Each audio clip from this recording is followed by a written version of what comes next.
Donc, on va tout d'abord, avant de voir la double exposition, je vais vous montrer quelque chose de relativement similaire. C'est la fusion d'images. Et alors, ce qui est intéressant, c'est que ça donne des résultats pas mal, très facilement. En moins de 5 minutes, on obtient des choses qui généralement sont pas mal. Quand on est un peu à court d'idées et qu'on n'a pas beaucoup de temps, ça peut être intéressant. Donc, dans le dossier, nous avons l'image du paysage et l'image du loup. On va ouvrir les deux. Voilà. Loup et paysage. J'ai jamais essayé avec ces deux images, donc on va tester, on va voir. Eh oui, au fait, peut-être que le paysage, ça m'intéresserait qu'il soit inversé, symétrisé. On va voir ça plus tard. Oui, on peut le voir maintenant. On peut le voir maintenant. Image. Rotation. Symétrie horizontale de la zone de travail. Voilà. Image, rotation, symétrie horizontale de la zone de travail. Ils ont changé dans le menu parce que pendant des années, il était indiqué symétrie axe horizontal.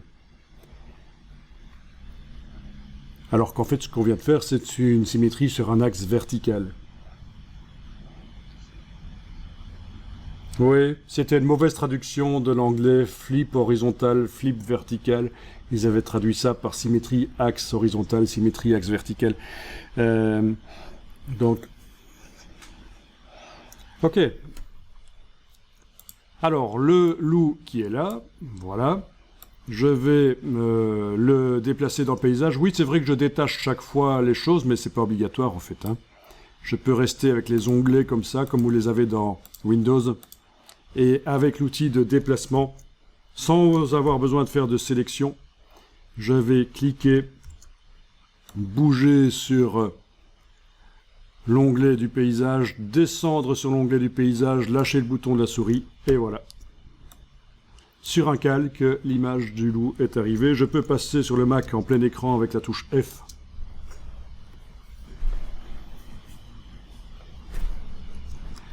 Alors voilà, on va tenter une fusion entre les deux images. Je positionne le loup comme ceci, par exemple, en haut à gauche, et puis je vais l'agrandir, transformation manuelle. C'est une bonne idée, avant de faire la transformation manuelle, peut-être de mettre tous les pixels du loup dans un objet dynamique. Comme ça, je vais pouvoir faire autant de transformations manuelles que je veux, ça ne va pas détruire les pixels à chaque fois. Il n'y a pas vraiment de recalcul. Donc, clic droit à convertir en objet dynamique. Transformation manuelle, c'est donc un CTRL-T sur le PC, commande T sur le Mac. Et j'agrandis la poignée en bas à gauche, voilà comme ça, et je valide. Bien. Donc, ce qu'on va faire, c'est faire une fusion d'images en ajoutant un masque de fusion sur le calque du loup. Donc, je vais cliquer sur l'icône du masque de fusion et donc ça m'ajoute un masque de fusion dans lequel je vais mettre un dégradé. Donc outil dégradé, un dégradé qui va du noir au blanc. Donc dans les dégradés là au-dessus, il faut aller choisir les dégradés basiques. Et en fait le premier là, c'est bien parce que ça utilise les deux couleurs qui sont dans la palette des outils. Celui-ci, c'est du noir au blanc. Celui-ci, ça dépend de ce qui est dans la palette des outils. Voilà. Et si maintenant, dans la palette des outils, je vais aller mettre du noir et du blanc, c'est un dégradé du noir au blanc. Pas de problème. Linéaire, mode normal, opacité 100%. Pour ceux qui se poseraient une question à ce propos, simuler, c'est faire des dégradés qui ont un motif complexe en eux, mais ça ne se voit pas dans Photoshop. C'est pour éviter qu'au moment où on les imprime avec un procédé de tramage, comme chez l'imprimeur offset, on ait un effet de bande qui apparaisse. Je le dis parce que souvent on se demande, tiens, mais simuler, qu'est-ce que ça fait là? Surtout qu'on ne voit pas la différence quand on le coche ou pas. Non, ça ne se voit que quand on trame chez l'imprimeur sur le RIB de l'imprimeur. Ok, donc là, on est en train de choisir si on travaille sur la partie gauche, l'objet dynamique, ou la partie droite, le masque de fusion. C'est bien le masque de fusion qui doit être activé. Ici, avec la touche majuscule enfoncée, je vais tracer une verticale dans un sens ou dans l'autre. Je teste. Voilà. Alors on peut sortir, on peut zoomer en arrière et démarrer le dégradé à l'extérieur. Voilà. Bon, vous voyez ce qui se passe, on fait une fusion d'images. Si je démarre fort à l'extérieur, il y a de la transparence. Mais bon. Bien. Et donc ce genre d'effet peut être vraiment intéressant pour rapidement faire des compositions chouettes, mais en moins d'une minute. Il suffit juste de fusionner deux images avec le masque de fusion. Je vais enregistrer ici au format Photoshop. Mais bien sûr, il y a un peu plus qui peut être fait. D'accord, tu vois la limite, le bord gauche ici. Bon, alors, ce qu'on va faire, c'est qu'on va rentrer dans l'objet dynamique. On double-clique. Voilà. Et on va lui mettre un masque de fusion. Dans lequel on va aller mettre un dégradé. Ouais. Peut-être comme ça, voilà. Donc chaque fois que je fais un nouveau dégradé, j'annule pas le précédent, hein, puisqu'on est en mode normal 100%. Le nouveau dégradé dans le masque de fusion recouvre le précédent. Je le dis parce que quand je vois des gens qui font ça, des dégradés, ils annulent à chaque fois. Tiens, mon dégradé n'est pas bon, CTRL Z, je refais un nouveau. Mais non, puisque ça recouvre, il n'y a pas besoin d'annuler. Voilà. Et donc là, on est certain que on ne verra pas le bord de l'image, tu fais bien de le dire, c'est vrai que c'est un danger. Surtout qu'on pourrait ne pas trop le voir sur l'écran, et puis quand c'est imprimé, le voir. Alors, fichier enregistré, fichier fermé, et voilà, là on est certain que le bord de l'image, là tu ne le vois plus, c'est certain. Voilà, et ceci fonctionne aussi si vous avez détouré, si vous avez supprimé le décor autour du sujet, ça marche encore mieux, mais ça demande plus de temps du coup, parce qu'on a supprimé le décor. Bien, alors qu'est-ce qui peut être fait? Eh bien, repositionner le loup par rapport au dégradé. On va faire une transformation manuelle sur le loup pour voir si, tiens, quand il est en plus grand, est-ce que ça donne mieux? Mais on va casser la chaîne ici. On n'a pas envie que quand on transforme la partie gauche ici qui est encadrée, le dégradé là bouge aussi. Non, il doit rester en place celui-là. Donc, la partie gauche du calque est celle qui est encadrée. On a cliqué là pour enlever la chaîne. On fait une transformation manuelle. CTRL-T, Commande-T. Avec la touche Alt, éventuellement, on agrandit. Voilà, on repositionne. Et vous testez. Il ne faut surtout pas hésiter à zoomer en arrière quand on fait des choses. Des photomontages. Voilà, à vous de voir. Par rapport à l'image, il n'y avait pas énormément d'espace sur la gauche du loup, là, donc son museau devient assez vite transparent. Voilà. Bon, peut-être que ça donne bien d'avoir le loup qui est cadré comme ça.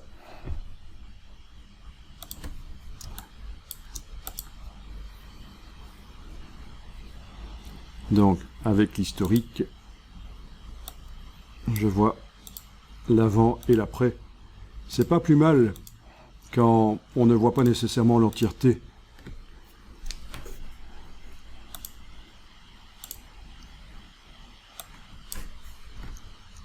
Voilà, après ça, vous testez différentes choses. Éventuellement mettre un calque de réglage Après avoir activé le calque d'arrière-plan, mettre un calque de réglage de type courbe éventuellement sur le... qui va modifier ce qui se trouve en dessous. Donc, au niveau du contraste de ce qui se trouve en dessous, la luminosité, etc. Voilà. Alors, quelque chose que je n'avais pas dit, c'est dans le réglage des courbes, si vous faites des courbes qui montent et qui descendent, vous obtenez certaines parties de ce qui est modifié, là, donc le décor, qui passe en négatif, et d'autres pas. C'est ce qu'on appelle un effet de solarisation. Voilà. C'était à la mode à un certain moment, mais je ne vous conseille pas de le faire nécessairement. Je vous dis juste que normalement, quand on fait un réglage de courbe, on ne fait jamais une partie de la courbe qui descend. Parce qu'une partie des intensités lumineuses passe en négatif alors. Ça fait des choses parfois bizarres, voilà.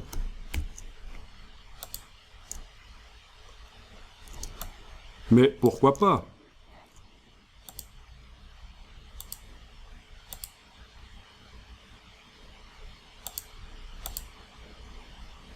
Bon, quoi qu'il en soit, le paysage est modifiable.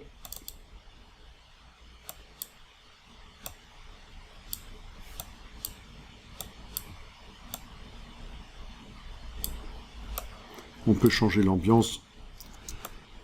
Et,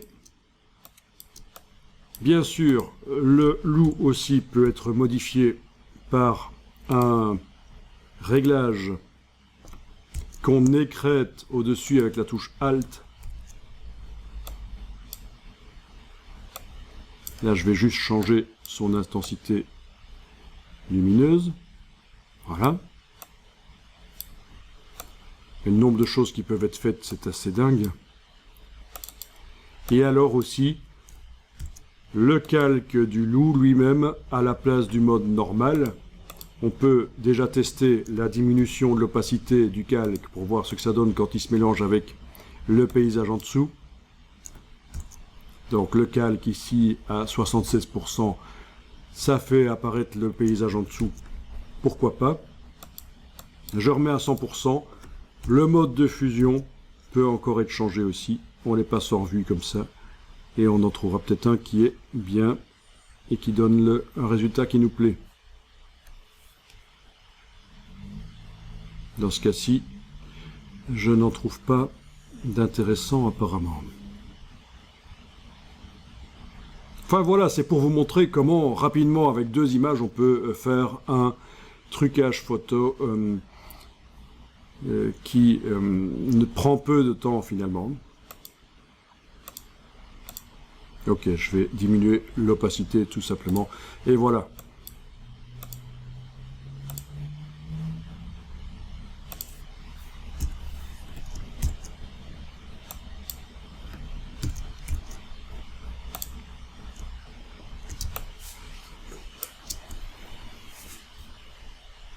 Bien, quand vous avez fait ça, vous pouvez fermer. Et on va s'intéresser à l'effet double exposition. Donc,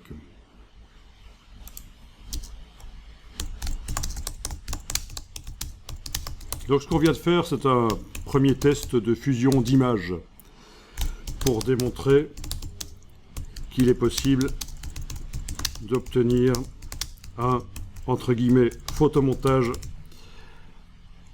rapidement par fusion d'images.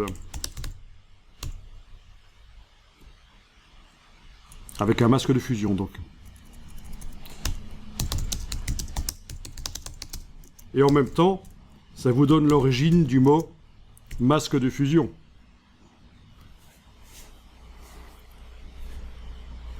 On s'en sert pour sélectionner des objets, des sujets pour les sortir de leur décor, mais ça sert aussi à faire ce qu'on vient de faire là, des fusions d'images. En anglais, c'est layer mask. Ça ne fait pas référence à la fusion, c'est juste masque de calque. Ce qui en fait est un terme pas extrêmement correcte, puisqu'il y a deux types de masques sur les calques. Les masques constitués de pixels, ceux qu'on vient d'utiliser, les masques de fusion, mais aussi il y a des masques vectoriels qui existent. Mais c'est plus rare.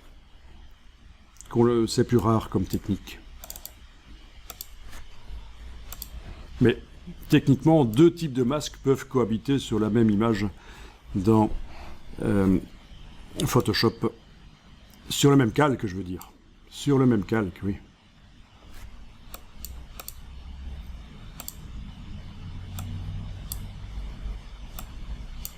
Voilà, ça, vous ne faites pas ceci. Hein.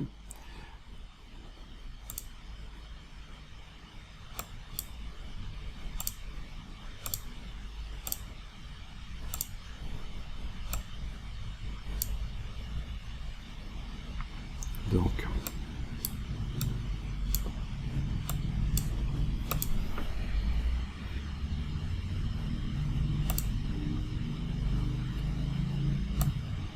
Alors. Ah, il ne m'a pas utilisé le tracé sélectionné parce que j'ai pas bien choisi la bonne. Oui, c'est ça, tracé sélectionné. Voilà. Ok. Donc, c'est juste pour vous montrer ce que j'étais en train de dire. Techniquement, un calque peut avoir deux types de masques, soit l'un ou l'autre, soit les deux en même temps. Et là, c'est un masque vectoriel. Mais ça, vous ne faites pas. C'était juste pour le cas, voilà, pour votre connaissance de Photoshop. Je ferme l'image sans la sauvegarder. Et alors, on va ouvrir les autres images avec... Voilà, notre test de double exposition.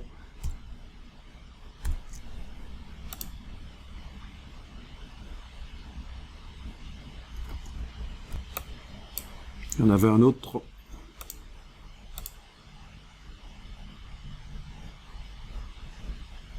Voilà, oui. Celui-là un peu plus sérieux.